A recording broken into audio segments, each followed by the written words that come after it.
Boredom is the best thing for creativity. हमें बच्चों को टाइम देना चाहिए, हमें बच्चों को बोर होने का एक अपॉर्चुनिटी देना चाहिए कि जब बच्चा बोर होता है तभी वो क्रिएटिव थिंकिंग शुरू कर दे कि अब मैं क्या इससे बाहर. सो करियर चूज़ करना नहीं कहूँगी क्योंकि करियर प्रोसेस है. करियर एक इवेंट नहीं है कि हाँ मैंने ये चॉइस कर लिया और मेरा करियर बन गया. कॉलेजेस में जाकर बच्चों को अभी इलॉन मस्क जैसा आदमी बोल रहा है कि I am hiring, I am giving you jobs and I don't care about your degrees. And unfortunately हमें मार्क्स से जज किया जाता है एडमिशन के. ज़माना अभी कंपटीशन का नहीं है, कोलैबोरेशन का है. यानी हम स्कूल में बच्चों को कंपटीशन सिखाते हैं, फिर वो वर्क लाइफ में जाते हैं तो कॉर्पोरेट्स में जाकर उनको टीम बिल्डिंग सिखाते हैं. तो बच्चे भी कंफ्यूज. Sad reality. ऐसा कोई एग्जाम्पल है कि रूरल पेरेंट्स को अगर फ्री में एजुकेशन चाहिए या कहीं पे उन्हें पढ़ना तो है पर मनी ये बैरियर नहीं आना चाहिए, ऐसी कोई सुविधा हमारे इंडिया में है क्या? नमस्कार दर्शकों, भारत गुरु चैनल पर आपका बहुत बहुत स्वागत है. जैसे कि आप जानते हैं कि हम अलग अलग विषय पे चर्चा करते हैं. आज हम में से कई लोगों ने ये पढ़ा होगा साने गुरुजी की वो जो बुक है श्यामची आई. श्यामची आई, इस बुक का मोटो क्या है कि उसमें वो दिखाया गया है कि कैसे एक माँ अपने बच्चे के ज़िंदगी को शेप करती है. तो ऐसे ही कॉन्सेप्ट के साथ और ऐसे ही थॉट प्रोसेस के साथ श्यामची आई फाउंडेशन जिन्होंने शुरू किया, आदरणीय शीतल जी बापट, आज उनसे हम बात करने जा रहे हैं कि 8th के बाद करियर प्लानिंग कैसे करना चाहिए. पेरेंट्स का रोल यानी श्यामची आई, ये हर किसी बच्चे की आई यानी माँ, आई ये मराठी में कहा जाता है. तो ऐसी कई माँओं को गाइड करना, पेरेंट्स को गाइड करना, ये एक अवर्णनीय अमूल्य समाज के लिए वो काम करती है अपने श्यामची आई फाउंडेशन द्वारा. तो ये जो फाउंडेशन है ये हमेशा ही तत्पर रहता है गाइड करने के लिए, चाहे कोई भी बच्चा हो, रूरल एरिया से बच्चा हो या अर्बन एरिया से बच्चा हो, हर बच्चे को अपना बच्चा मानकर शीतल जी गाइड करती है और उन्हें ज़िंदगी में सक्सेस पाने के लिए एक राइट डायरेक्शन देती है. तो उनके इस अमूल्य कार्य के लिए कई अवार्ड से उन्हें नवाजा गया है और आज तक उन्होंने 1 करोड़ से भी ज़्यादा बच्चों को गाइड किया है. तो ये हमारा सच में सौभाग्य है कि आज भारत गुरु चैनल पर आदरणीय शीतल जी बापट पधारी है. तो आइए ज़्यादा समय न गवाते हुए उनसे बातचीत करते हैं और हर बच्चे को, हर पेरेंट को वो नॉलेज देते हैं जो ज़िंदगी के लिए ज़रूरी है. नमस्कार मैम, आपका भारत गुरु चैनल पर बहुत बहुत स्वागत है. नमस्ते. जैसे कि मैंने दर्शकों को बताया है कि आप करियर गाइडेंस के लिए काम करती है, पेरेंट गाइडेंस के लिए काम करती है. तो करियर इस टर्म का मतलब, अभी हमारा जो भारत गुरुज है उसकी निश ऑडियंस है 8th स्टैंडर्ड के बच्चे, 9th स्टैंडर्ड के बच्चे जो स्टूडेंट्स हैं, उन्हें जो गाइडेंस चाहिए अपना करियर पाथ चुनने के लिए, उसके लिए भारत गुरुज की शुरुआत हुई थी. अच्छा. तो करियर इस टर्म का मीनिंग आप क्या कह सकते हैं? बहुत ही फंडामेंटल क्वेश्चन है. आई एम ग्लैड अभी आपने ये पूछा क्योंकि करियर के बारे में इतनी सारी चीज़ें आजकल बातें हो रही है. बच्चा 8th में जाता है, बच्चा 8th कहाँ, इंडियन पेरेंट्स तो वो आपने देखा होगा फिल्म की बच्चा क्या बनेगा, वो तो बिल्कुल जैसे ही जन्म होते बच्चे तो इंजीनियर बनेगा, मेरा बेटा डॉक्टर बनेगा, ये सब चर्चा तो शुरू हो जाती है सब जगह. पर करियर अगर हम देखना चाहे तो ईजिली अगर मैं आपको डिस्क्राइब कर पाऊँ बच्चों को जैसे समझ में आए, तो एक ऐसा काम है जो हम काफ़ी सालों तक हमारी ज़िंदगी में करेंगे, जिससे हमें एक पैसा, नाम, आनंद और हमारी ग्रोथ, यानी हमारी खुद की और हमारी फैमिली की भी ग्रोथ हो सकती है. ऐसा कुछ काम जो हम काफ़ी सालों तक करने वाले हैं, सस्टेनेबल, उसको करियर कहते हैं.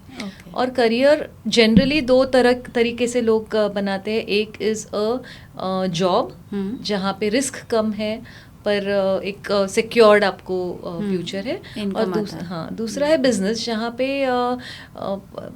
इनकम का थोड़ा आगे पीछे हो सकता है, रिस्क ज़्यादा है पर ग्रोथ के भी अपॉर्चुनिटीज़ कंपैरेटिवली ज़्यादा है. तो रेशो बढ़ जाता है, how much you will earn, that ratio will increase, that can increase और डिक्रीज और what, it's a risk ultimately. पर ये 2 तरह से करियर के रास्ते निकल कर आते हैं आगे जाकर हमारी लाइफ में काम करने के लिए. बच्चों के लिए। तो सो हम ये एपिसोड शूट कर रहे हैं, हाँ। जैसे कि हमने डिस्कस किया था कि how we can choose career after 8th, right? तो 8th, तभी ये टर्म पहले तो हमारे ज़माने में 10th था, अभी 8th क्यों आया है? हाँ ओके, तो एक्चुअली हमारे ज़माने में आपने करियर भी देखा होगा, तो जॉब्स भी अगर थे कि कहीं पे हमारे बड़े बुजुर्ग थे कि एक जॉब में रेलवे में लग गए तो वहीं से रिटायर हो गए, राइट? या फिर बिजनेस में भी ऐसा था कि फैमिली बिजनेस हुआ करता था, बच्चे बड़े हो जाते थे, अपने अपने फैमिली बिजनेस में ज्वाइन हो जाते थे। तो ये एक ट्रेंड था विच वाज वेरी लीनियर, कि एक सिंपल सा ट्रेंड था। पर अभी जिस गति से चीज़ें बदली हैं, तो अभी ग्लोबल रिसर्च ये कह रहा है कि हर बच्चा एटलीस्ट 3 बार अपने लाइफ में उसका करियर का फील्ड बदलेगा, पूरा फील्ड बदल। This is going to happen very soon, और हो भी रहा है अब। So this is bound to happen, ये दिख रहा है, ऑलरेडी दिख रहा है हमें। तो ये लीनियर वे से नहीं हो रहा है करियर। तो करियर्स को सोचने का तरीका, क्योंकि कॉम्प्लेक्स काफ़ी सारी चीज़ें हो रही है एआई के वजह से, हमको पता नहीं है कि आज जो बच्चा फर्स्ट स्टैंडर्ड में है, वो जब उसका करियर शुरू करेगा तब क्या अपॉर्चुनिटीज़ होने वाली है, कौन से जॉब्स या कौन से सेल्फ एम्प्लॉयमेंट अपॉर्चुनिटीज़ है, इसको हम प्रेडिक्ट नहीं कर पा रहे हैं अभी। तो ये कॉम्प्लेक्स, इसमें अभी करियर की तरफ देखने के का हमारा नज़रिया भी थोड़ा चेंज होना चाहिए। तो 10th पहले क्यों था कि 10th के बाद वो बहुत स्ट्रेट जैकेटेड था कि arts, science, commerce, 80% plus science ले लो, नहीं तो कॉमर्स ले लो, नहीं तो आर्ट्स ले लो, कुछ नहीं हुआ तो नहीं तो फिर स्किल्स के लिए जाओ, ऐसे बहुत ITI और it was very straight jacketed. पर अभी ऐसे नहीं है, अभी सब फील्ड्स एक साथ आ गई है, interdisciplinary, intra disciplinary. New education policy तो आपको सब्जेक्ट चॉइसेस 8th ऑनवर्ड शुरू करते हैं, 9th में आपको सब्जेक्ट्स चूज करने पड़ते हैं, more depends on the skills, on हाँ your interest and your skills and aptitudes and all of that. तो अगर हमको ये सब पहले से करना है तो उसके लिए हमारी कुछ पूर्व तैयारी तो होनी चाहिए। तो मैं करियर चूज करना नहीं कहूँगी, क्योंकि करियर प्रोसेस है, करियर एक इवेंट नहीं है कि हाँ मैंने ये चॉइस कर लिया और मेरा करियर बन गया। सो इट इज़ अ प्रोसेस, समझना ज़रूरी है, बहुत ज़रूरी है, क्योंकि ये एक प्रोसेस है, कंटिन्यूस चॉइस मेकिंग प्रोसेस है, डिसीजन मेकिंग प्रोसेस है ये। आज मैंने एक सपोज स्ट्रीम चूज़ की है, तो 1 साल बाद उसका जो एक्सपोजर मिलेगा, अवेयरनेस मिलेगा, उसमें शायद मुझे ऐसे लगेगा कि नहीं मैं और इस चीज़ को ट्राई करूं, तो ये बदलने वाला है। तो आपको ये प्रोसेस की तरह करियर को देखना पड़ेगा। और फिर 8th से अगर हमको करियर के बारे में क्यों सोचना चाहिए, तो उसके लिए मैं करियर प्लानिंग, ये वर्ड करियर चॉइस नहीं बोलूँगी, उसको करियर प्लानिंग। सी सादी चीज़ है कि आपको अगर रात को अभी खाना बनाना है, कल सुबह टिफ़िन देना है बच्चे को, तो आप प्लानिंग करते हो कुछ, राइट? घर में क्या है, क्या नहीं, सामग्री क्या है, क्या लाना है मुझे बाहर से, मार्केट से, फिर मेरा आज बजट क्या है, सारी चीज़ों के बारे में आप सोचते हो, तो उसको बोलते हैं प्लानिंग। सिंपल सी चीज़ में, एक साड़ी खरीदने में भी आप प्लानिंग करते हो। सो ये जो प्लानिंग है, ये करियर के बारे में भी करना बहुत ज़्यादा ज़रूरी है। इंग्लिश में एक कहावत है वेरी पॉपुलर कि if you fail to plan then you plan to fail. Right. So ऐसा नहीं है कि 10th में जाकर एकदम से उठे और करियर चॉइस कर लिया, या फिर एजुकेशन सब्जेक्ट चूज़ कर लिया और करियर बन गया, ये नहीं होने वाला है। इसलिए प्लानिंग बहुत ज़्यादा ज़रूरी है। और प्लानिंग में जो सबसे इम्पॉर्टेंट बात है कि वो बच्चे का यूनिकनेस ध्यान में रखकर। तो वो कैसे, पेरेंट्स ने कैसे बच्चे का यूनिकनेस देखना चाहिए? हर किसी को अपने बच्चे को, आजकल क्या हुआ है, बच्चों को ना अलग अलग क्लासेस में डाला जाता है, राइट? तो स्कूल से आया, ये क्लास वो क्लास, वो सैटरडे संडे भी माँ बाप खाली नहीं रखते, बट उन इतनी चीज़ें करने के बाद वो कैसे पहचाने कि बच्चे को किस पे इंटरेस्ट है? हमारे यहाँ पे अनफॉर्चुनेटली कंपटीशन ये जो चीज़ दिमाग में बैठ गई है कि अगर ये नहीं किया, ये क्लास नहीं किया, बाजू वाले बच्चे ने एक क्लास किया तो मेरे बच्चे ने नहीं किया, तो ये कुछ ज़िंदगी में कर नहीं पाएगा। या वो एक उसको फोमो बोलते हैं आजकल के term, fear of missing out, right? तो ये सारी चीज़ें बहुत ज़्यादा हो गई है, और बच्चों को बिजी रखो कुछ ना कुछ करके। एक्चुअली मेरा कहना है, और काफ़ी ग्लोबल रिसर्च भी कहता है कि boredom is the best thing for creativity. हमें बच्चों को टाइम देना चाहिए, हमें बच्चों को बोर होने का एक अपॉर्चुनिटी देना चाहिए, कि जब बच्चा बोर होता है तभी वो क्रिएटिव थिंकिंग शुरू करता है कि अब मैं क्या इससे बाहर। सो यू नो इतना बिजी रखकर actually it is not doing good for the child, क्योंकि चाइल्ड नीड्स टाइम जो सीखा है उसको प्रोसेस करने के लिए, समझने के लिए, आजू बाजू की दुनिया समझने के लिए, खुद को समझने के लिए, और इस सब के लिए पेरेंट्स और बच्चों को भी एक साथ टाइम चाहिए। वो टाइम सिर्फ वीकेंड्स को बाहर जाना है, फैमिली आउटिंग्स करनी है, पिकनिक्स करनी है, मॉल में जाना है या मूवी देखना है, ये नहीं है। डे टू डे बेसिस पर मेरा बच्चा क्या है, और हर माँ को, हर पिता को पता रहता है कि what is my child actually capable of. तो वो हर बच्चे का यूनिकनेस समझने के लिए थोड़े से स्किल्स डेवलप करने चाहिए पेरेंट्स ने भी।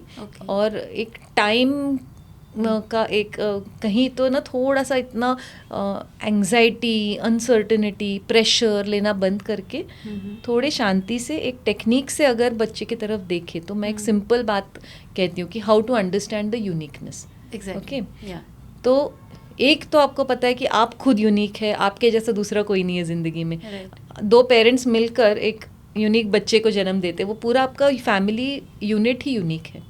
तो जो बाजू वाले के घर को सूट होता है वो आपके यहाँ पे नहीं होने वाला है।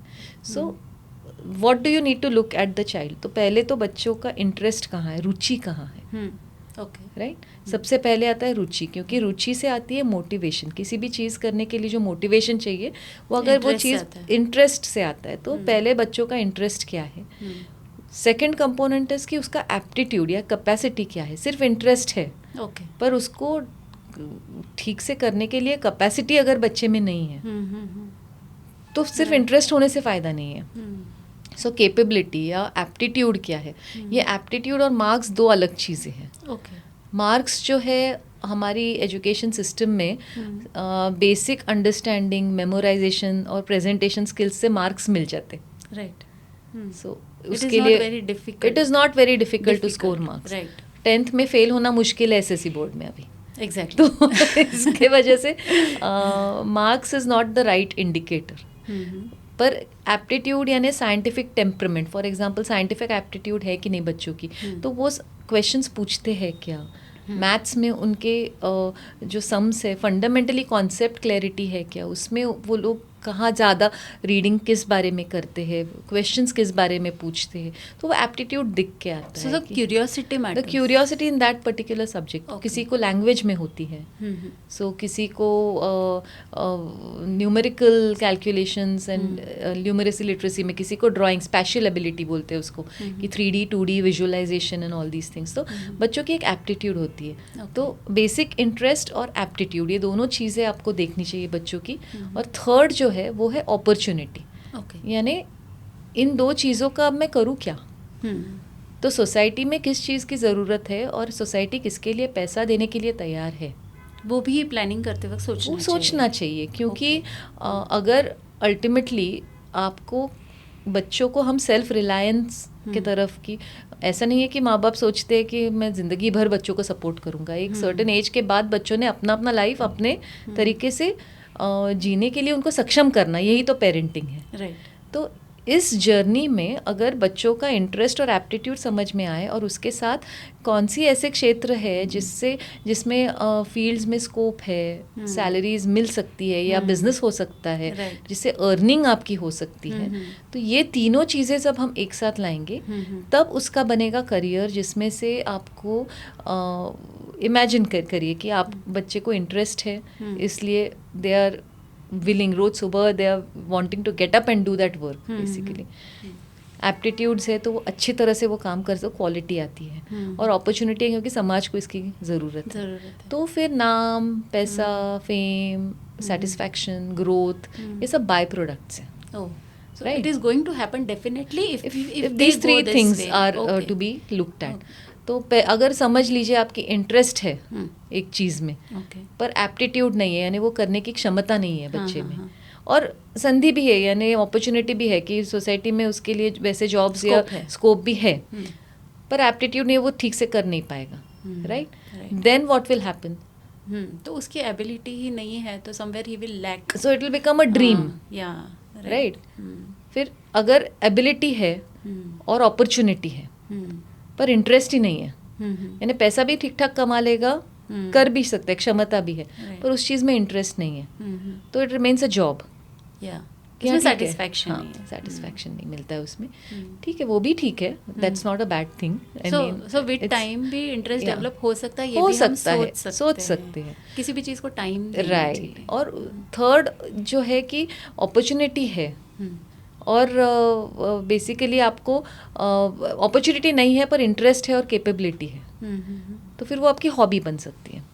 कि मुझे इंटरेस्ट भी है, मुझे स्टिचिंग अच्छा लगता है, मुझे इंटरेस्ट भी है, वो मेरी हॉबी है, मैं अच्छे से, पर that can't be enough to survive. तो फिर वो आपकी हॉबी हो सकती है, सिंगिंग हो सकता है, डांसिंग हो सकता है, that can be a hobby. पर काफ़ी सारे लोग अभी हॉबी को अपॉर्चुनिटी से जोड़कर उसका करियर भी बना रहे हैं। ये मेरा पैशन है, ये तो मैं पैशन follow को आप करूंगा। करियर में डाल हाँ। सकते हो, पर वो आपको वापस उसको You will have to practical struggle, opportunity struggle, नहीं, yes. स्ट्रगल भी आपको वो सोचना पड़ेगा कि कहाँ से फिर पैसा आने वाला है, फिर मैं क्या Yes. बिजनेस कर सकता हूँ, क्या जॉब कर सकता, कौन सा कोर्स कर सकता हूँ जिससे मैं और स्किल्स डेवलप कर पाऊँ Okay. इसमें। सो यू नो, ये तीनों का एक कॉम्बिनेशन का गेम जो है वो करियर है ultimately at the end of the day. Great. तो पेरेंट्स को ये अगर 8वीं से लेकर बच्चों को ऑब्जर्व करना सीखे कि बाबा किस चीज़ में ज़्यादा इंटरेस्ट ले रहा है बच्चा। कोई बच्चे शांत होते हैं, कोई बच्चे चुलबुले होते हैं, कोई बच्चे झगड़ा लगाते हैं, कोई झगड़ा मिटाते हैं, कोई सो एवरी स्किल। हर बार हमारे यहाँ पे ना अनफॉर्चुनेटली क्या होता है कि जो काउंसलिंग के लिए बच्चे आते हैं या पेरेंट्स लेकर आते, तो कोई कहता है कि ये बहुत चुलबुला है, ये एक जगह पे बैठता नहीं है, इसको प्लीज़ शांत रहने के लिए कुछ हमें टिप्स दीजिए। कोई बोलता है बहुत शांत है, इसको कुछ बाहर जाकर करने के लिए हमको you know he needs to go and talk. तो एक्चुअली क्या होता है, वीकनेस पर ही हम लोग काम करते हैं। या फिर सपोज इंग्लिश में अच्छे मार्क्स है पर मैथ्स में नहीं है, तो हम क्या कहेंगे कि अभी इंग्लिश रहने दो, मैथ्स देखो, वीकनेस ओवरकम करो। But can we look at the strength of each child, क्योंकि अगर स्ट्रेंथ पर फोकस करेंगे तो ग्रोथ का अपॉर्चुनिटी चांसेस है बढ़ेगा। तो उस हिसाब से अगर आप इंटरेस्ट बच्चों का देखें कि कौन सी चीज़ में वो ज़्यादा टाइम स्पेंड करने में हैप्पी है, किस चीज़ में उनको इंटरेस्ट है, फिर उसमें उनकी क्षमता है क्या, नहीं है तो वो डेवलप हो सकती है क्या, नहीं तो किसी और फील्ड का एक्सपोजर अगर दिया तो उससे उनका इंटरेस्ट अलग चीज़ में डेवलप हो सकता है क्या, फिर उसके लिए अपॉर्चुनिटीज़ क्या है, कॉलेजेस कौन से आजू बाजू में, या उस फील्ड, इंटरेस्ट के फील्ड के 4 लोगों से आप अगर मिले, उनको इंटरव्यू करने के लिए कहा, उनसे बातचीत, या फिर उनको अगर शैडो करने को बोला कि ठीक है आप जाकर देखिए, एक दिन उनके साथ बिताइए, इस प्रोफेशन के व्यक्ति के साथ। आप बच्चों के साथ यूट्यूब पर वीडियोस देखिए उस फील्ड के, किसी के इंटरव्यूज़ देखिए, उस पर चर्चा कीजिए। यानी ऐसे नहीं होना चाहिए दिन भर कि चलो let's talk about career. Normalize करना चाहिए कॉन्वर्जेशंस। ऑब्जर्व करते रहेंगे तो आपको भी समझ में आएगा, फिर आप भी पूछताछ कर सकते हो कि पास में कौन से कॉलेजेस है। अगर आपके बच्चों को आपको कहीं बाहर भेजना है तो उसके लिए आपको क्या अपॉर्चुनिटी, क्या क्या एजुकेशन के कोर्सेज है, उसकी फ़ीस क्या है, उसके रिक्विजिशंस क्या है, उसके एंट्रेंस एग्ज़ाम कोई है क्या, फॉर्म्स कौन से भरने पड़ते हैं, कब भरने पड़ते हैं, उसके लिए कौन से होमवर्क। हाँ, तो this is planning. So see it's not career decision, it is about career planning. तो बच्चों को और पेरेंट्स को 8वीं से लेकर ये प्लानिंग शुरू कर देना चाहिए। इतना ही मेरा कहना है। यस, बट अभी आपने बोला कि इंटरेस्ट देखना चाहिए, एबिलिटी देखनी चाहिए, अपॉर्चुनिटी देखनी चाहिए। वहाँ से लेकर एडमिशन तक ये पूरा होमवर्क पेरेंट्स का होना चाहिए। बिल्कुल होना चाहिए। क्या आपने ऑब्जर्व किया है कि आजकल के पेरेंट्स कहाँ गलती कर जाते हैं इस प्रोसेस में? हर पेरेंट यही चाहता है कि मेरे बच्चे का सबसे अच्छा हो, भला हो, यू नो, मेरे से अच्छी ज़िंदगी मेरा बच्चा बिताए। तो बेसिक तो यही उनकी फीलिंग्स हर पेरेंट की होती है। बस कुछ इन्फॉर्मेशन नहीं होती है, कुछ चीज़ें ऐसे सोचते हैं पेरेंट्स कि हमारे ज़माने में ऐसा था और ये अभी क्या हो रहा है वो समझ में नहीं आता है, ये क्या चल रहा है आजकल के ज़माने के बच्चों का, कन्फ्यूजन होता है। उसकी वजह से कुछ चीज़ों में पेरेंट्स कुछ चीज़ें ऐसी करते हैं जिससे एक तो बच्चों का मोटिवेशन भी कम होता है और पेरेंट्स और बच्चों का रिलेशन स्पॉइल हो जाता है। क्योंकि एक तो टीनेज है, हाँ. ये बच्चे सारे टीनेजर्स हैं. आपको तो पता है हम भी टीनेजर थे कभी. हम कभी कभी पेरेंट्स भूल जाते हैं कि हम लोग भी उस फेज से गुजरे हैं जब बस वो लड़की मेरी तरफ देख रही है, इसी से दिन खुश हो जाता था. या तब भी ऐसा भी होता है कि friends become everything, more important. या उस एज में ऐसा होता है कि फ्रेंड्स ने मुझे एक्सेप्ट करना बहुत ज़रूरी है. और वो इन्फ्लुएंस भी जल्दी हो जाते हैं, पीयर प्रेशर भी रहता है. फिर वो उस एज में उनका जो ब्रेन का डेवलपमेंट है, वो जो हमारा प्री फ्रंटल कॉर्टेक्स बोलते हैं ब्रेन का जो पार्ट है, विच कंट्रोल्स, यानी जो यहाँ पे रहता है हमारे, तो ये सबसे लेट डेवलप होता है. तो between the age of around से 12 to 25 ये अंडर वर्क इन प्रोग्रेस होता है. जैसे आप रास्ता चल रहा है तो आपको वर्क इन प्रोग्रेस का कॉशन का वो पार्टी रहती है ना लगी हुई रास्ते पे, वैसे ही होता है. तो ये बच्चों को क्या होता है, फिर वो दूर का सोच नहीं पाते. उनको दूर के उसके परिणाम सोचते नहीं है किस चीज़ का. इंस्टेंट उनको जो जहाँ पे हैप्पीनेस मिलता है वो चीज़ें करने की तरफ उनका अट्रैक्शन ज़्यादा होता है. फिर मराठी में एक वो म्हण है, कळतं पण वळत नहीं. राइट. समझ में तो सब आता है, पर वो जो उनको सेल्फ डायरेक्शन या सेल्फ टर्न कहाँ करना है, उसके लिए उनका वो सेल्फ कंट्रोल अभी तक डेवलप नहीं है पूरी तरह से. तो एक तो ये क्रिटिकल एज है, उसमें यानी आई थिंक वर्ल्ड वॉर जैसा ही सीन रहता है घर में. काफ़ी सारे जो हम सबको पता है कि टीनेज यानी वो it becomes difficult to communicate at times. तो इस सब में करियर का भी कम्युनिकेशन करना है. तो इसमें अगर हम ठीक से ये प्लानिंग ना कर पाए तो एक तो रिलेशन स्पॉइल होने की संभावना है.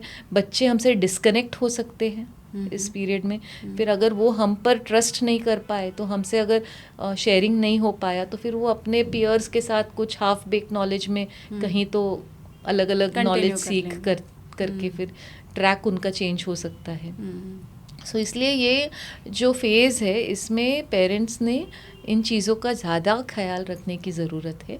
और अगर आप करियर के एंगल से एटलीस्ट बच्चों को अगर आपकी अच्छा ये इंटरेस्टिंग लग रहा है आपको, मुझे तो ये अलग लग रहा है, कम लेट्स लर्न टुगेदर, ये जो क्यूरियोसिटी अगर आप उनके साथ ये जर्नी करना शुरू करेंगे तो आपका रिलेशन उनके साथ बना रहेगा.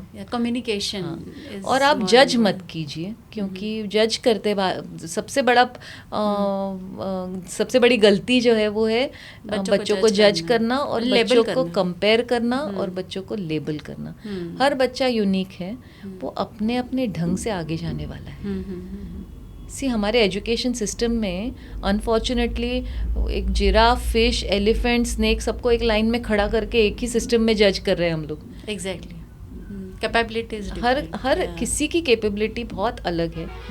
ट्रस्ट द चाइल्ड दैट कुछ ना कुछ तो ढंग का कर ही लेगा हर बच्चा. आप अगर ट्रस्ट नहीं करोगे बच्चों पर तो बच्चा खुद पर नहीं ट्रस्ट कर पाएगा. That's even more dangerous. Right. The child will trust himself or herself only when the parent trusts the child. तो वो एक कॉन्फिडेंस भी बूस्ट हो जाता है बच्चे में. बहुत ज़्यादा ज़रूरी है. अभी इतना होमवर्क करने के बाद प्लानिंग तो कर लिया, राइट, पर प्लानिंग करने के बाद 2 साल के बाद अगर बच्चा कहता है मुझे ये नहीं वो करना है, तो आपने कभी देखा है कि पेरेंट्स उन पे प्रेशर डालते हैं कि इतना हमने तेरे लिए किया और अब तुझे चेंज करना है? बहुत बार होता है. हाँ. पर ये भूल जाते हैं कि कितने बार हमने जिम की मेंबरशिप ली है. हाँ. और गए नहीं है एज एडल्ट्स. तो काफ़ी सारे जिम के बिजनेस मॉडल्स तो इसी पर चल रहे हैं कि हम लोग पैसे भर देते हैं साल भर के, वो जोश में आकर, और फिर जाते ही नहीं, 15 दिन के बाद जाना बंद हो जाते हैं. I am not saying that that's a good thing. Interest से ज़्यादा बच्चों को खुद का मोटिवेशन है. मैं उनको अगर समझ में, अभी तो बहुत ज़्यादा हो रहा है ये, क्योंकि कॉलेजेस में जाकर बच्चों को अभी इलॉन मस्क जैसा आदमी बोल रहा है कि I am hiring, I'm giving you jobs and I don't care about your degrees. There is a whole thing about कि जो कॉलेज में जो सिखाया जा रहा है और वो जो रियल वर्ल्ड में जो नीड्स है या ऑनलाइन लर्निंग अभी आ गया, तो वो डिफरेंस है, बहुत ज़्यादा डिफरेंस है. So it is going to be even more complex. इतना जैसे पहले जैसा तो होने ही वाला नहीं है. तो हमने ये पहले तो कॉन्शियसली एक्सेप्ट करना चाहिए कि चीज़ें बदल गई है. बॉस ये पुराने, यानी आप कार ड्राइव करते हैं तो कार का सामने वाला जो कांच रहता है, the front view mirror, that is much bigger than the rear view mirror. Rear view mirror छोटा होता है, आप सिर्फ रेयर व्यू में अगर देखकर चलाना शुरू करेंगे तो आगे एक्सीडेंट ही होने वाला है तो आपको उनकी नज़र से दुनिया को देखकर, आपके रेफरेंसेस से उनको गाइडेंस और विजडम देकर उनके साथ साथ चलने की बहुत ज़्यादा ज़रूरत है।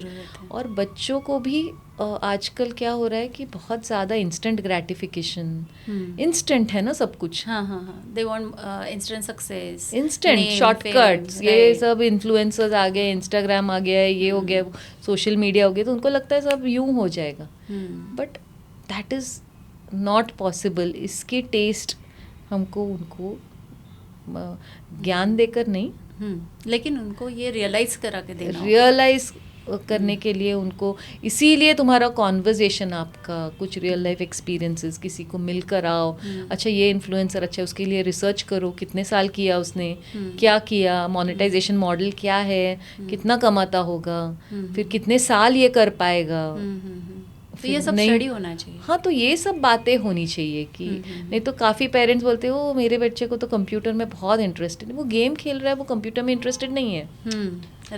राइट, दो थिंग्स आर, कार्स में बहुत इंटरेस्ट है मेरे बच्चों को, कार्स को हर बेटे को इंटरेस्ट रहता है, पर that is not what it means कि आपको फिर उसको पता है हेनरी फोर्ड कौन था, किसने कार इन्वेंट की है, क्या चल रहा है ऑटोमोबाइल फील्ड में, क्या हो रहा है, लेटेस्ट क्या हो रहा है, तो ये चीज़ें ज़्यादा मायने रखते हैं, ना कि थोड़ा सा पेंटिंग कर लिया तो अभी मेरा बेटा artist. It's a long way to गो।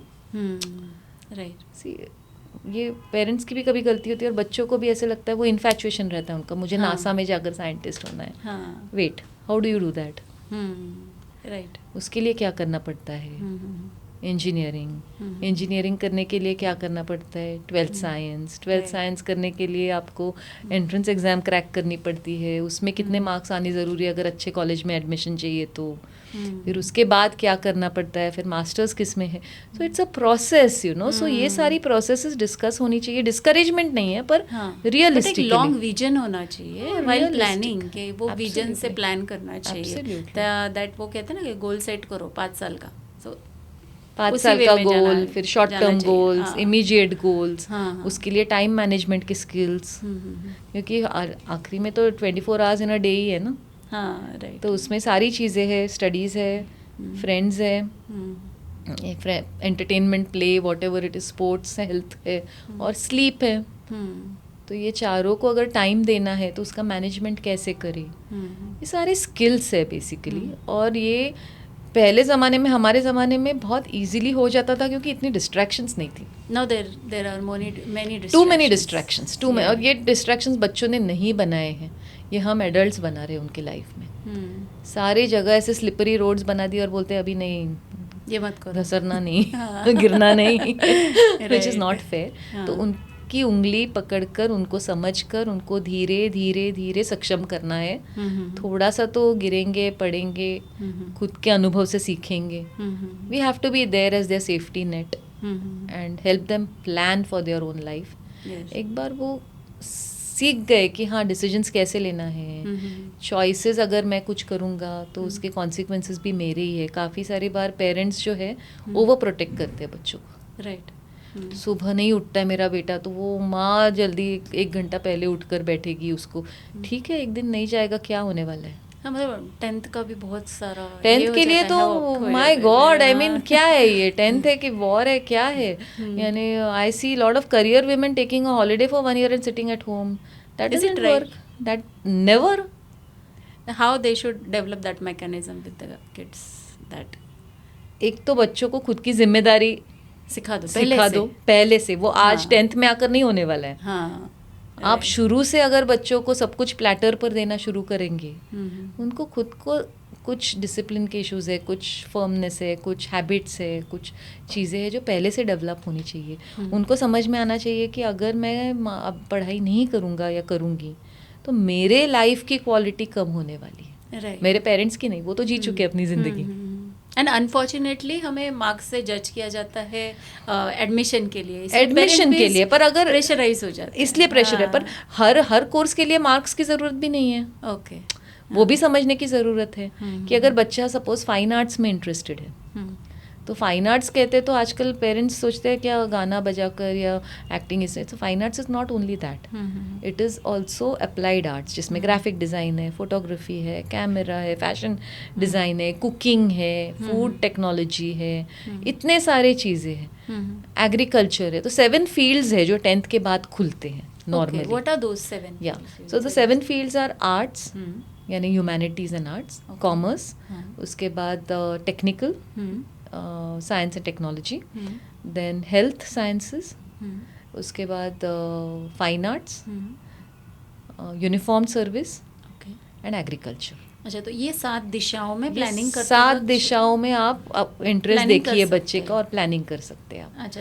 और स्पोर्ट्स भी है, पर स्पोर्ट्स के लिए कोई स्पेसिफिक कोर्सेज अभी तक आफ्टर 10th इमीडिएटली डेवलप नहीं है इंडिया में, पर ये 7 फील्ड्स में आपको एजुकेशन के चॉइसेस है after 10th 12th and all of that. और अगर अब्रॉड भी चूज करना है तो ये 7 फील्ड ही ये 7 फील्ड्स मेनली ब्रॉडली ये 7 फील्ड्स में सब कुछ आ जाता है।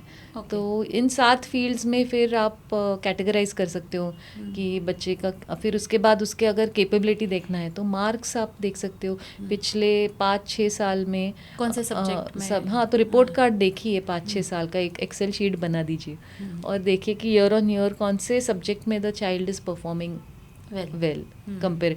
बस 90% मार्क्स मिल गए नहीं, आप सब्जेक्ट वाइज एनालाइज कीजिए कौन से सब्जेक्ट में ज़्यादा इंटरेस्ट है, वो दिख जाता है उससे। फिर एप्टीट्यूड टेस्ट, इंटरेस्ट टेस्ट वगैरह भी है, तो उसका भी आप, करियर गाइडेंस काउंसलिंग भी है, पर काउंसलर ठीक से माइंडफुली चूज़ कीजिए।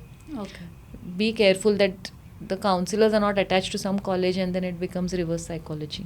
हाँ, वो भी होता है, कभी कभी वो मनी इंटरेस्ट में भी कन्वर्ट हो सकता है। यानी मैं नहीं कहती हूँ कि सभी करते हैं, पर आपको थोड़ा माइंडफुल उस जगह पे, क्योंकि आपके बच्चे पर आप फोकस कीजिए, don't worry about the competition. Google में एक जब Google, I have read that book how Google works, बहुत अच्छा मुझे एक उसमें का चैप्टर लगा कि जब गूगल, आपको पता होगा कि started in a garage, founders कहते थे कि हम एक दिन ऐसा आएगा कि पूरी दुनिया मैप करेंगे हम लोग, तो सब ने उनको राइट ऑफ कर दिया कि कोई इन्वेस्ट करने को तैयार नहीं था। पर आज हम गूगल मैप्स के सिवाय तो घर भी नहीं पहुंच पा रहे का कुछ लोग। So when Google was growing and they reached a certain stage कि उसके बाद Microsoft and all these competitors started coming in the picture, तो तब अभी कंपटीशन आ रहा है तो इसको कैसे बीट करें, इसके लिए स्ट्रैटेजी प्लान करना चाहिए। इसलिए गूगल के सारे टॉप मैनेजमेंट ने एक रिट्रीट रखा था कि हम 7 दिन एक आइलैंड पर जाकर रहेंगे और हम सब अपना अपना प्रेजेंटेशन करके कंपटीशन को बीट करने की क्या स्ट्रैटेजी है, इस पर हम प्रेजेंटेशन कर एक स्ट्रैटेजी बनाएंगे। तो at the end of 7 days they came out with just 1 line strategy, ignore the competition, focus on your customer. Oh great. तो Google knows us much more than we know ourselves.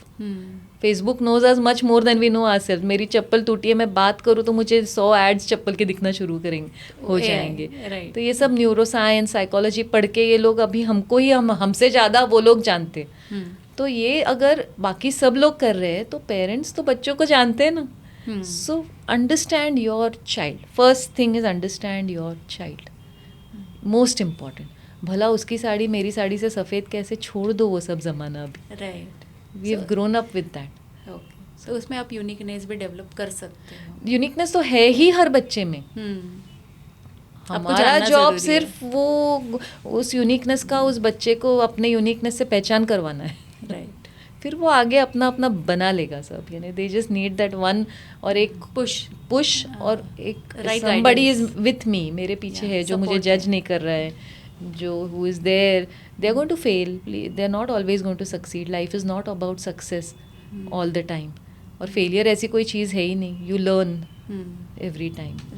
So उनकी journey अलग है, वो अपनी journey, अपनी destiny लेकर आए हैं। हम पेरेंट्स का जॉब यही है कि उनमें उनका कॉन्फिडेंस ज़िंदा रखें, उनको सराय, उनका यूनिकनेस, और उसके साथ ये जो इंटरेस्ट, एप्टीट्यूड और अपॉर्चुनिटीज़ का कॉम्बिनेशन करके उनके पैरों पर सक्षम कर कैपेबल बनाए। बिल्कुल, आपने जैसे अभी कहा कि अपने बच्चे को राइट गाइडेंस दे के कैपेबल बनाना चाहिए। उसमें 7 फील्ड्स ओपन होते हैं आफ्टर 10th उसका प्लानिंग 8th से करना चाहिए।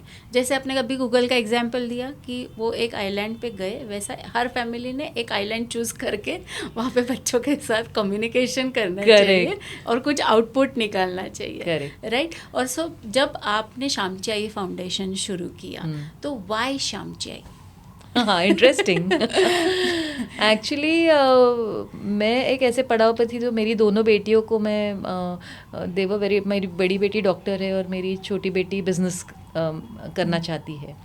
तो she is a graduate, she finished psychology अभी BA। तो इन दोनों को अलग अलग पर्सनालिटीज़ थी, तो उनको मैं मोल्ड कर रही थी जब वो यंग थी। तो कुछ 15 साल हो गए इस चीज़ को। और तभी हमारी मौसी जो हमारे यहाँ पे मेरी बेटियों को संभालती थी, तो उनकी बेटी को 9th में वो ड्रॉप आउट होना चाहती थी और मौसी कह रही थी कि इसके लिए आता काम बघाता हिच्यासाठी।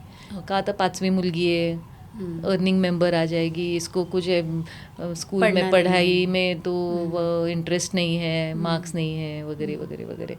तो मैंने फिर बात की धनश्री से, तो वो सीखना तो चाहती थी डेफिनेटली, उसकी माँ भी उसको पढ़ाना चाहती थी, पर she didn't know what to do basically, because academically she was not doing it. तो एक राइट डायरेक्शन, तो राइट डायरेक्शन नहीं और थी, होमवर्क करने के लिए उनके पास उतना एजुकेशन, हाँ, तो फर्स्ट जनरेशन लर्नर्स। तो फिर हमने फिर ऑफ कोर्स धनश्री को फिर काउंसलिंग किया उसको। She was a very good artist, तो अभी वो फैशन डिज़ाइन का डिप्लोमा फिर BCom एक्सटर्नली करके खुद का उसका बुटीक है, वो एम्प्लॉय कर रही है औरतों को। तो उसकी ट्रैजेक्टरी चेंज हो गई, पर उस वक्त समझ में आया कि कुछ तो गड़बड़ है, कि हर बच्चे को अगर यूनिक है तो उसको राइट टाइम पर राइट गाइडेंस नहीं मिल रहा है। तो मैं काफ़ी हमारी सोसाइटी में आजू बाजू के कम्युनिटी स्लम्स में जाकर ये वो थोड़ा सा रिसर्च किया, तो समझ में आया कि राइट टाइम पर राइट गाइडेंस नहीं मिल रहा है बच्चों को। और अगर ये हो रहा है तो आई मीन डायरेक्शनलेस यूथ, क्योंकि हम कहते हैं कि India has got maximum youth and we have a demographic dividend, और ये सब बातें करने के लिए अच्छा लग रहा है, पर अगर हमारे यूथ को डायरेक्शन नहीं है तो it is a very very big problem. तो ये डेमोग्राफिक डिजास्टर भी बन सकता है, क्योंकि there is research which says कि school drop outs and directionless youth are attracted to anti social elements. Pick pocketers देखिए या क्राइम वगैरह बढ़ता है अगर children are not having the right direction. तो ये समाज के तरह से हमारी एक जिम्मेदारी है कि ना तो हम सिर्फ अपने बच्चों के लिए सोचें, पर हमारे बच्चे जिस एनवायरनमेंट में बड़े होने वाले हैं तो उनके आजू बाजू का एनवायरनमेंट भी हेल्दी होना चाहिए। उसके लिए हर बच्चे को अपना अपना यूनिकनेस पहचान कर अपना एक करियर या अपनी बेसिक लाइवलीहुड्स और रिस्पेक्टफुली डिग्निफाइड वे में मिलने की एक एवेन्यू होना चाहिए। तो उसके लिए शामची आई, तो शामची आई एक बुक है जो it is tribute to a mother's role in the shaping the personality of a child. तो सानी गुरुजी ने लिखा हुआ बुक है। तो उससे हमने प्रेरणा ली और हमने ऐसे सोचा कि अगर हर एक अपने बच्चों के व्यतिरिक्त एक बच्चे के लिए एक स्पिरिट ऑफ मदरहुड लेकर अगर खड़ा हो जाए तो आई थिंक समाज एक बहुत अच्छी जगह हो सकती है। और उसके लिए हम लोग इसी में काम करके फिर हमने करियर गाइडेंस में काफ़ी काम किया और काफ़ी सारे ऐसे किस्से हैं जहाँ पे ट्रांसफॉर्मेशन हमने देखा बच्चों के साथ। ग्रेट। जैसे आपने अभी बताया कि आपने यूनिकनेस पहचाना और आज वो डिज़ाइनर है कि जो कि कभी उनके माता पिता ने सोचा भी नहीं होगा। तो हमारे यहाँ पे एक फैमिली थी जिनका लॉन्ड्री का बिजनेस था। तो उनका बच्चा इंजीनियरिंग में उन्होंने डाला कि इंजीनियरिंग से कुछ हालात ठीक होंगे फैमिली के, ऐसा सोचकर, पर वो एक्चुअली बचपन से लॉन्ड्री का बिजनेस देख रहा था। वेरी वो हमारे घर पे भी आता था बेटा वगैरह सब कुछ, पर वो इंजीनियरिंग उसको टफ गया, एक ईयर डाउन हुआ, फिर AT-KT में तो प्लेसमेंट्स हुई नहीं उसकी, फिर फाइनल ईयर में तो सारा घर डिप्रेशन में था। तो उसके बाद यही पता चला कि अगर इसको लॉन्ड्री टेक्नीशियन या होटल मैन, इस साइड अभी मैरियट का जो लॉन्ड्री टेक्नीशियन है उसको 1 लाख रुपए तो सैलरी है अभी। तो ये बहुत सी चीज़ें हम सोच नहीं पाते, even though you are educated. Exactly. तो हमारे यहाँ पे यानी बिजनेस मॉडल या ये जो चीज़ें थोड़ा सा अलग सोचने की क्यों ज़रूरत है कि फॉर एग्जांपल हमारे यहाँ पे एक हमारा पेट है, शिट्जू डॉग है, छोटा ब्रीड है। तो उसको नहलाने के लिए एक बाहुबली करके एक आदमी आता है, तो वो 12th पास भी नहीं है, एंड वो हर वेडनेसडे को वो उसके पास 2 बच्चे उसने ट्रेन किए, 2 यूथ लड़के, और वो खुद ऐसे उनकी 3 लोगों की टीम है, हर वेडनेसडे को आकर मर्फी को हमारे नहला कर बाल विल काट कर जाता है। तो ये चार्जेस में around 40,000 rupees per year for, because it's a small dog, और उसके पास ऐसे 250 अकाउंट्स है पूना में, सबके घर जाता है, हूज हू सबके घर पे Baahubali is a common factor. तो पर स्किल्स बहुत अच्छे डेवलप किए उसने, ही नोज एग्जैक्टली कौन से ब्रीड के साथ कैसे करना है, क्या करना है, तो वो प्रैक्टिस से स्किल्स डेवलप किए हैं। और अभी आप सोचिए क्या बिजनेस मॉडल है उनका।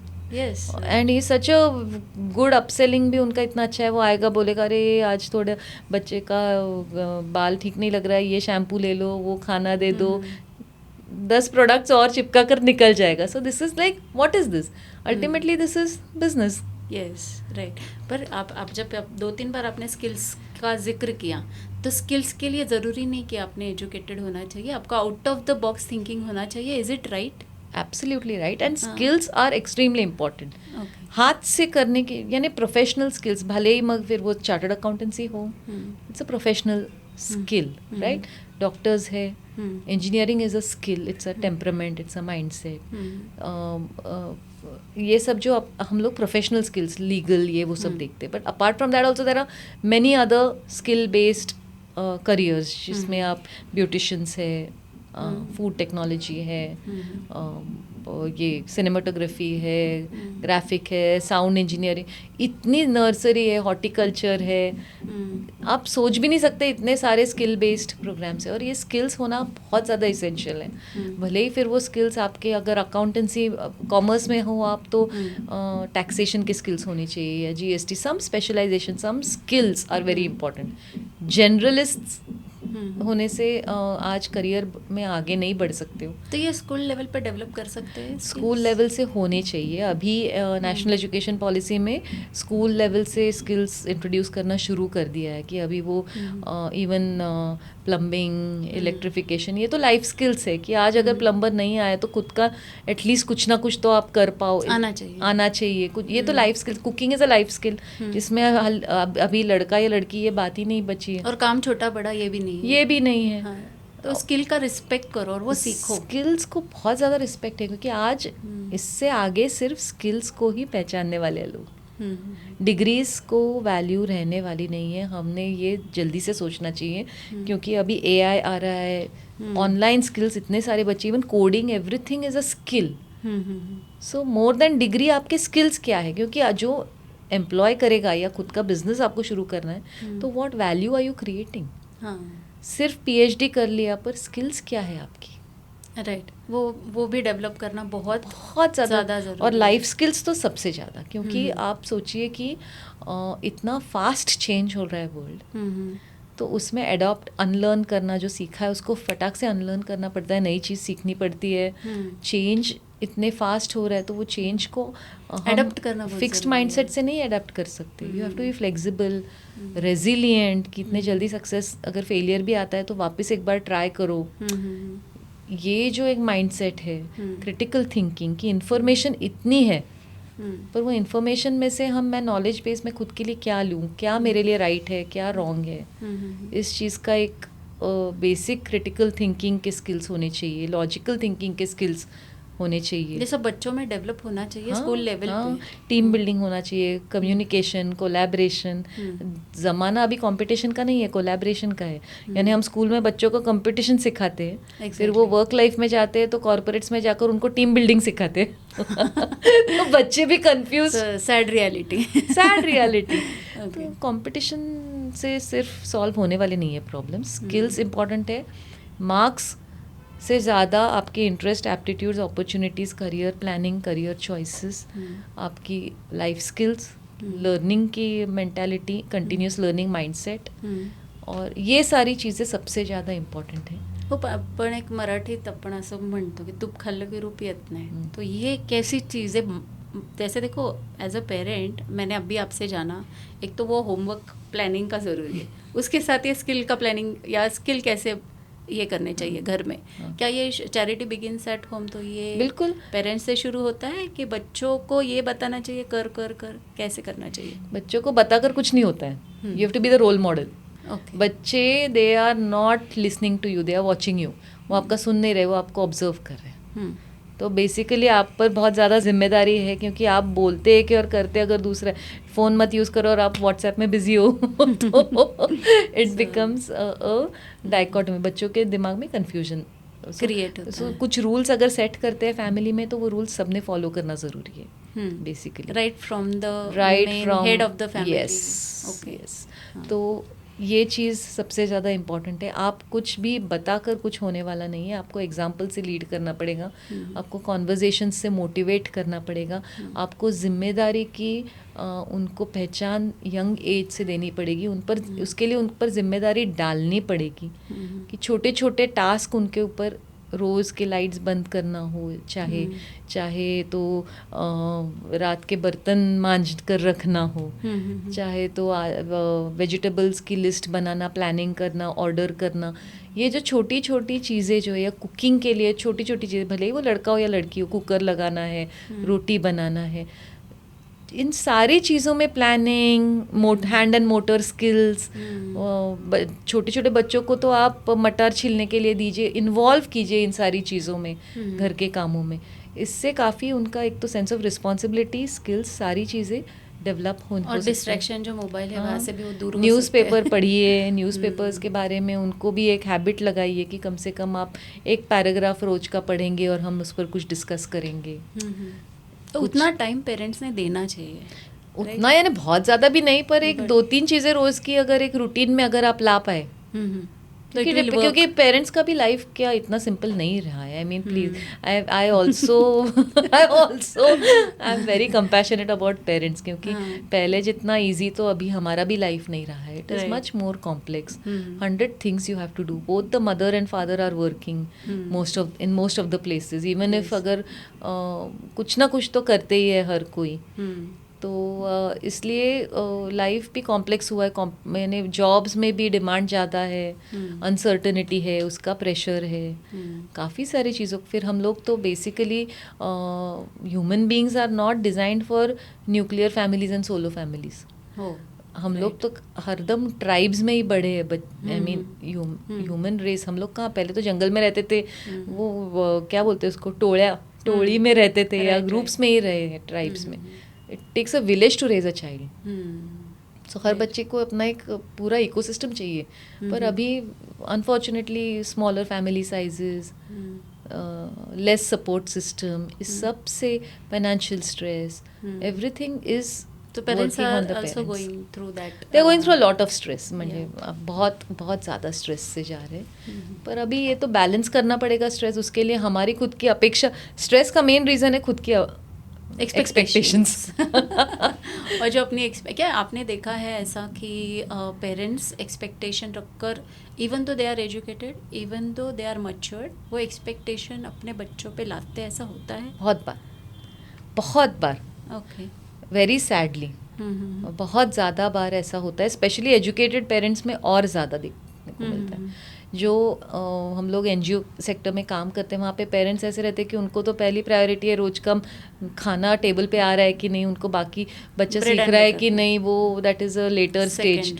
स्कूल में अगर पेरेंट टीचर मीटिंग को बुलाते भी है तो बोलते हैं कि नहीं आपको रखना है तो रखो बच्चों को, नहीं तो भेज दो घर पे, हमको टाइम नहीं है, छुट्टी नहीं है। This is the struggle of the parents in that community basically. Where is educated और पेरेंट्स में उनके एक्सपेक्टेशंस आर एक्सट्रीमली डिफ़िकल्ट। ये बहुत ज़्यादा प्रेशर बच्चों पर आता है पेरेंटल एक्सपेक्टेशंस का। फिर पेरेंट्स कहते हैं कि अच्छा फिर एक्सपेक्टेशन नहीं रखे तो क्या छोड़ दे ऐसे, वो भी नहीं है। You need to strike a balance somewhere, realistic balance. Again uniqueness बच्चे का करके एक्सपेक्टेशंस आप खुद की लाइफ से भी और बच्चे से भी रियलिस्टिक रखिए। तो फिर इसका बहुत आसान उपाय ये हो सकता है कि हर इंडिविजुअल का लाइफ अलग होता है। हाँ, एंड ये अगर सोचा है तो एक्सपेक्टेशंस कम हो सकते हैं। फर्स्ट थिंग इज एक्सेप्ट करना छोड़िए और एक्सेप्ट करना सीखिए। एक्सपेक्टेशन में ही सबसे ज़्यादा कंपैरिजन एंड एक्सपेक्टेशन में सबसे ज़्यादा तकलीफ है. एक्सेप्ट करके फिर उसमें से बेस्ट क्या कर सकते हो उसके लिए अगर हम प्रयास शुरू कर पाए तो that is a much much better way of not getting stressed also. तो वो बच्चा भी उतना एंग्जाइटी से नहीं गुजरेगा. नहीं, और आपका बच्चा एंग्जाइटी स्ट्रेस से आपका रिलेशन ख़राब हो गया बच्चे के साथ. एक बार बच्चा बड़ा होकर वो तो अपने अपने लाइफ में बिजी होने वाला है. फिर क्या है आपके और बच्चे के बीच में? राइट. क्या बचने वाला है? वो कनेक्ट और वो बॉन्ड. राइट. कि बच्चा चाहे कि नहीं मैं अपने पेरेंट्स से मिलूं. इतना अगर ख़राब हो जाता है रिलेशनशिप तो वो बस रिचुअलिस्टिक हो जाता है कि अरे क्या ठीक है जिम्मेदारी है इसलिए कर रहे हैं. सो सी अल्टीमेटली अभी मेरी बेटियाँ दोनों भी बड़ी हो गई है. अभी उन्हें मेरी ज़रूरत नहीं है. तो ये तो मैं सक्सेस मानती हूँ मेरे पेरेंटिंग का. राइट. कि मेरे बच्चे मेरे सिवाय ज़िंदगी जीने के लिए अभी कैपेबल हो गए हैं. ये मेरा पेरेंटिंग का सक्सेस है. काफ़ी सारे पेरेंट्स वो मान नहीं पाते. They want the child to be independent but not but not so independent that they don't need me. So वो वहाँ पे कॉम्प्लेक्स हो जाता है रिलेशन. वो एक एक्सपेक्टेशन आ गया. एक्सपेक्टेशन आता है. तो इतना सरल रिलेशन होना चाहिए कि अभी मेरे और मेरे बेटियों के बीच में रिलेशन जो है इट इज़ लाइक 3 एडल्ट्स. वो now they are not just my children. They are also young women who are trying to figure out their life. I have to respect them also.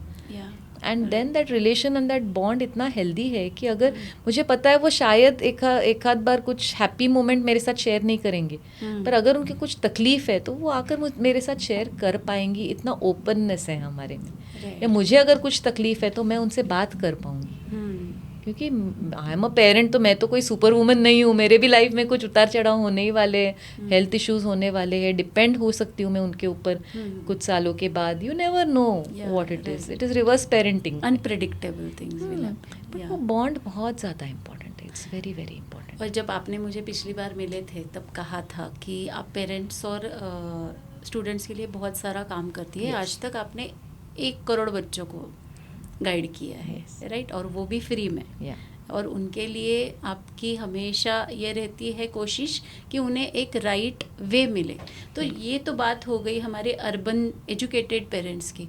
ऐसा कोई example है कि rural parents को अगर free में education चाहिए या कहीं पे उन्हें पढ़ना तो है पर मनी ये बैरियर नहीं आना चाहिए, ऐसी कोई सुविधा हमारे इंडिया में है क्या? काफ़ी सारे. अभी money actually speaking money is not a very big barrier. काफ़ी सारे स्कीम्स है, एंटाइटलमेंट्स है गवर्नमेंट के. काफ़ी सारे एजुकेशन में अभी लड़कियों के लिए फ्री एजुकेशन काफ़ी जगह पर है. ITIs में लड़कियों के लिए फ्री एजुकेशन है. इंजीनियरिंग के लिए आपको फ़ी माफ़ी है काफ़ी जगह पर. So there are multiple sources where आपको और फिर काफ़ी सारे NGOs है, संस्थाएं हैं जो मदद भी करती है बच्चों को अगर सीखना है तो बस ये है कि हाँ सब ने मुझे घर पे आकर मुझे हेल्प करना चाहिए ये नहीं हो सकता है. तो for that they also have to be more. They have to see कि कौन मदद कर सकता है, क्या हो सकता है. तो उसके लिए एफर्ट. सो रूरल हो या अर्बन हो ये तो चीज़ कॉमन है कि आपको सपोर्ट सिस्टम क्या है, आजू बाजू में क्या स्कीम्स है, इसका खुद का अवेयरनेस. अभी रूरल एरिया में उतनी स्कीम्स पहुंचती नहीं है या उनको अवेयरनेस कम रहता है, एक्सेस कम रहता है टू ऑल दीज थिंग्स. तो वहाँ पे like the schools out there have to play a more important role. The teachers have to be more resourceful. तो हम लोग टीचर ट्रेनिंग भी हम लोगों ने 40,000 टीचर्स को ट्रेन किया है महाराष्ट्र में. क्योंकि टीचर्स बच्चों को सबसे अच्छा समझती हैं. तो टीचर्स को हमने एक ट्रेनिंग दिया है जो 4 साल तक हमने उनको एक डिप्लोमा इन करियर गाइडेंस करके 40,000 टीचर्स को डिप्लोमा महाराष्ट्र में दिया है. उसकी वजह से हर स्कूल में एक शिक्षक है जो बच्चों को ये सब इन्फॉर्मेशन दे सकता है, गाइड कर सकता है in the absence of parents not being aware basically.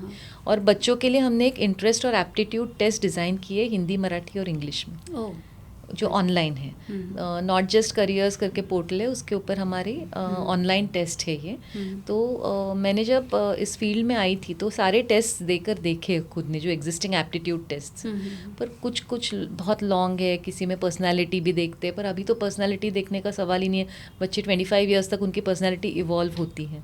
तो बेसिक इंटरेस्ट और एप्टीट्यूड, और वो भी relevant to today's day and age, तो उसके वर्किंग प्रोफेशनल्स के साथ मिलकर, बोर्ड ऑफ स्टडी बाल भारती मेंबर्स के साथ और university of Pune psychology department के साथ हमने एक वैलिडेटेड टेस्ट बनाई है जो बच्चों का इंटरेस्ट और एप्टीट्यूड, 8th स्टैंडर्ड से आप अगर वो पहली बार अगर आप वो टेस्ट देते हैं 8th स्टैंडर्ड में, तो आपको बच्चे का इंटरेस्ट, ये 7 फील्ड का इंटरेस्ट और 4 फील्ड्स का एप्टीट्यूड, और फिर उसके 4 क्वाड्रेंट्स मिलेंगे कि हाई इंटरेस्ट हाई एप्टीट्यूड, तो उन बच्चों को कैसे गाइड करो, लो इंटरेस्ट हाई एप्टीट्यूड है तो कैसे गाइड करो।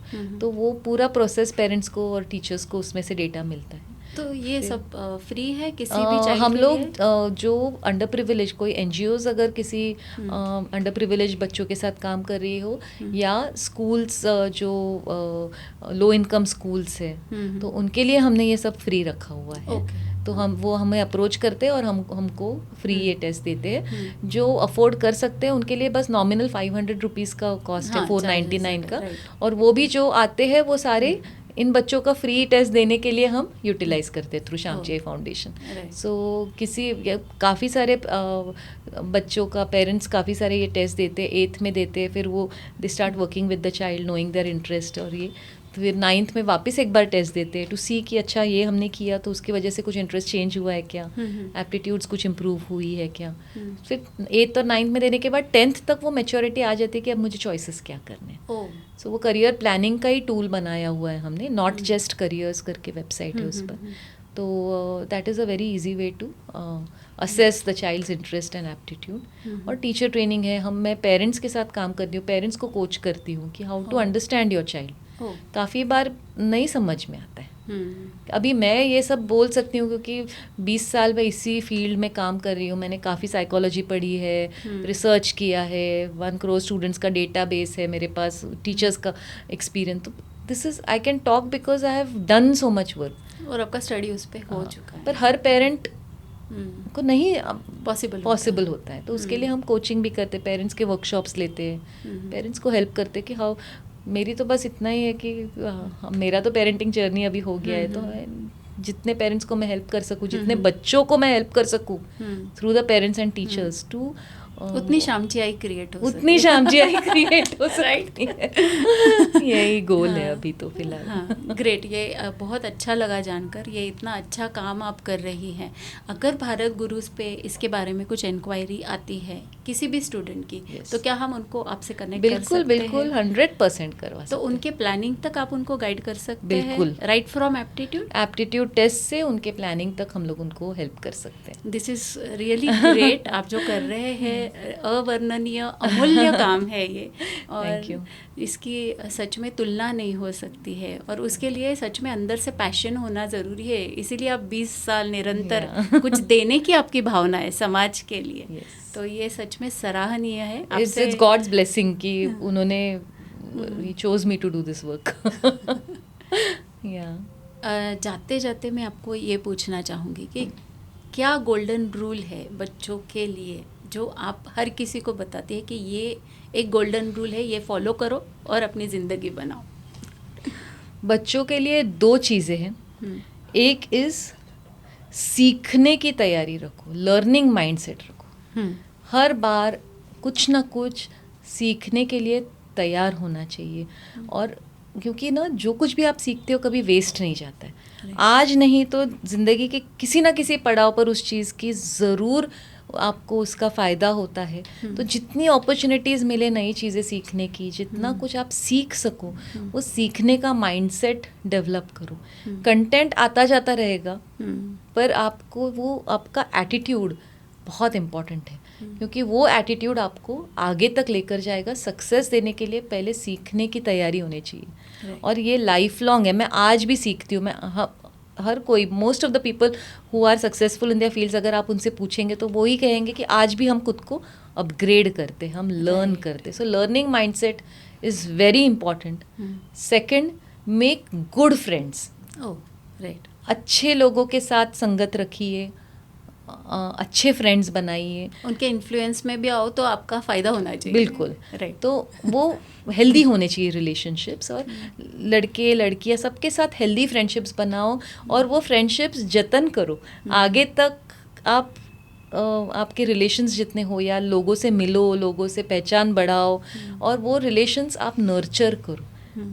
किसी के बर्थडे पर विश करना है, ये करना है, पर आप नर्चर कीजिए, क्योंकि आखिर में सबसे बड़ी संपत्ति आपके ये जो रिलेशंस है, और वो रिलेशंस कब आपको कहाँ काम आएंगे ना, लर्निंग और रिलेशनशिप्स, ये बहुत पीपल, इम्पोर्टेंट है। ये दो चीज़ें सबसे ज़्यादा इम्पॉर्टेंट है लाइफ लॉन्ग हैप्पीनेस और सक्सेस के लिए। और ये दो चीज़ों पर अगर बच्चों ने फोकस करना शुरू कर देंगे तो उनको, मुझे नहीं लगता बहुत ज़्यादा कुछ प्रॉब्लम्स आएंगी ज़िंदगी में। ग्रेट टू नो दिस, और मुझे भी ये सीखने को मिला। तो आज का एपिसोड इतना अच्छा हुआ है मैम कि आपसे बहुत सारी चीज़ें भी जानी है। लोगों को जो भारत गुरुज का मोटो है कि engineering doctor is not the destination, आपके पास बहुत सारे चीज़ें हैं करने के लिए। फाइनल क्या होता है कि हमें करियर बनाना है, ज़िंदगी में खुशी भी पानी है, करेक्ट, और कनेक्ट भी रखना है Correct, सबसे। correct. तो ये सब भारत गुरुज का भी मोटो है। आपने मुझे पिछली बार कहा था कि हम दोनों एक नाव में सवार हैं। यस बिल्कुल। यस। तो फिर ज़रूर हम आप तक लोगों को पहुंचाएंगे, स्टूडेंट्स को लोग आप तक पहुंचाएंगे, और आशा करती हूँ कि ये एपिसोड देखकर ज़्यादा से ज़्यादा पेरेंट्स जागरूक हो, ज़्यादा से ज़्यादा बच्चे जागरूक हो। और ऑडियंस से निवेदन करूँगी कि आप ज़्यादा से ज़्यादा ये एपिसोड शेयर कीजिए तो बहुत सारे लोगों का फ़ायदा हो। तो आज आपको भारत गुरुज चैनल पर आके कैसे लगा? बहुत अच्छा लगा। As you said, sailing in the same boat. जब गोल पर्पस एक जैसा हो तो एक साथ काम करने में मज़ा और भी आता है। और I am very happy, I am very proud that आप ये कर रही हो, क्योंकि इसकी समाज को बहुत ज़्यादा अभी ज़रूरत है, और आप बहुत नेक काम कर रही हो। I am happy to be associated with you. Thank you for encouraging ma'am, और ज़रूर हम ये काम करेंगे, कंटिन्यूअस करेंगे, ये मैं कोशिश करूँगी। तो भारत गुरुज पर आपका समय देने के लिए बहुत बहुत धन्यवाद। Thank you so much.